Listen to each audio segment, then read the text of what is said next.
Hi hello, നമുക്കിന്ന് bread വെച്ചിട്ടൊരു snacks ഉണ്ടാക്കാം. നമ്മൾ ബ്രെഡ് വെച്ചിട്ട് ഒത്തിരി പരീക്ഷണങ്ങളൊക്കെ നടത്തിയിട്ടുണ്ട്. ഇത് ഞാൻ ഫസ്റ്റ് ടൈമാണ് ഇങ്ങനെ ഒരു പരീക്ഷണം നടത്തുന്നത്. അപ്പോൾ ഇതിനകത്തുള്ള പാളിച്ചയും കൂടി ഞാൻ ഇതിനകത്ത് കാണിക്കുന്നുണ്ട്, എനിക്കുണ്ടായ പാളിച്ചയും കൂടെ. അപ്പം വീഡിയോ സ്കിപ്പ് ചെയ്യാതെ എല്ലാവരും കാണണം. ഇതിപ്പം നമ്മൾ ഒരു 4 സ്ലൈസ് ബ്രെഡാണ് എടുത്തിരിക്കുന്നത് ഇതിന് ഉണ്ടാക്കാൻ വേണ്ടിയിട്ട്. അത് നമ്മൾ സൈഡ് പോർഷൻ ഒന്നും കട്ട് ചെയ്ത് കളയാതെ തന്നെ ഇത് കട്ട് ചെയ്തെടുക്കണം.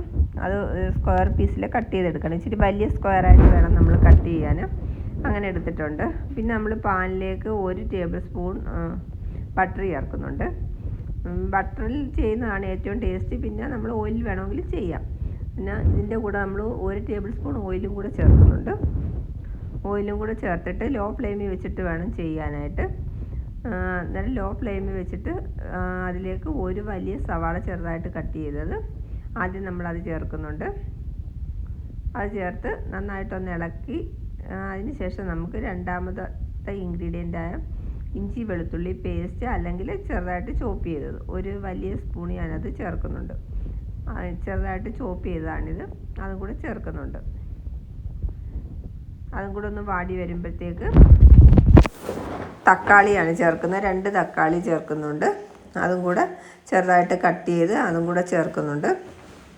പിന്നെ നമ്മളിതിലേക്ക് ക്യാപ്സിക്കമാണ് ചേർത്തിരിക്കുന്നത്. ഒരു ചെറിയ ക്യാപ്സിക്കം, അത് ചെറിയൊരു ക്യാപ്സിക്കം ചെറുതായി കട്ട് ചെയ്തത് അതും ചേർത്ത് ആവശ്യത്തിന് ഉപ്പും കൂടെ ചേർക്കുന്നുണ്ട്. പിന്നെ നമുക്കിതിലേക്ക് മഞ്ഞൾപ്പൊടി 1/4 ടീസ്പൂൺ മഞ്ഞൾപ്പൊടിയും കൂടി ചേർക്കുന്നുണ്ട്. അതും കൂടെ ചേർത്ത് നന്നായിട്ടൊന്ന് ഇതിൽ ഈ ഓയിലും ബട്ടറിലും എല്ലാം കിടന്ന് നന്നായിട്ടൊന്ന് വരണ്ട് വരണം ഇത്. പിന്നെ നമുക്ക് അതിലേക്ക് 1 ടേബിൾ സ്പൂൺ ചില്ലി ഫ്ലേക്സ് ചേർക്കുന്നു. ചില്ലി ഫ്ലേക്സും കൂടെ ചേർത്ത് പിന്നെ നമ്മൾ ഗരം മസാലയാണ് ചേർക്കുന്നത്. 1 ടീസ്പൂൺ ചേർക്കുന്നു ഉണ്ട്. അതും കൂടെ ചേർത്ത് അതിൻ്റെ ആ ഒരു പച്ചമണം മാറി വരുമ്പോഴത്തേക്ക് ആ പൊടി അതിനകത്ത് കിടന്നൊന്ന് കഴിഞ്ഞതിന് ശേഷം അതിലേക്ക് നമ്മൾ ഈ കട്ട് ചെയ്ത് വെച്ചിരിക്കുന്ന ബ്രെഡിൻ്റെ പീസൊക്കെ ഇട്ട് കൊടുക്കണം.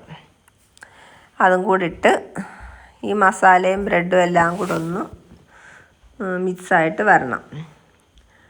അപ്പോൾ ലോ ഫ്ലെയിമിൽ വെച്ചിട്ട് ഇതെല്ലാം നന്നായിട്ടൊന്ന് ഇതുമായിട്ട് നന്നായിട്ട് മിക്സ് ചെയ്ത് വരത്തക്ക രീതിയിലൊന്ന് ഇളക്കി യോജിപ്പിച്ച് കൊടുക്കണം.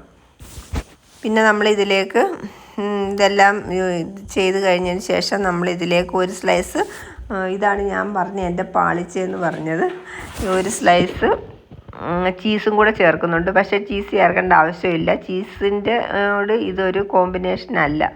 ഇതും ചീസുമായിട്ടൊരു കോമ്പിനേഷനും ഇല്ല. നമ്മൾ ചേർത്ത് കഴിഞ്ഞാണ് അതിൻ്റെ ടേസ്റ്റ്. ഞാൻ ടേസ്റ്റ് ആയിരിക്കുമെന്ന് കരുതി ചേർത്തതാണ്. പക്ഷേ ചീസിൻ്റെ ടേസ്റ്റ് ഇതിന് യോജിക്കുന്നതല്ല. അപ്പം നിങ്ങൾ ഉണ്ടാക്കുവാണെങ്കിൽ അത് ചേർക്കേണ്ട കാര്യമില്ല.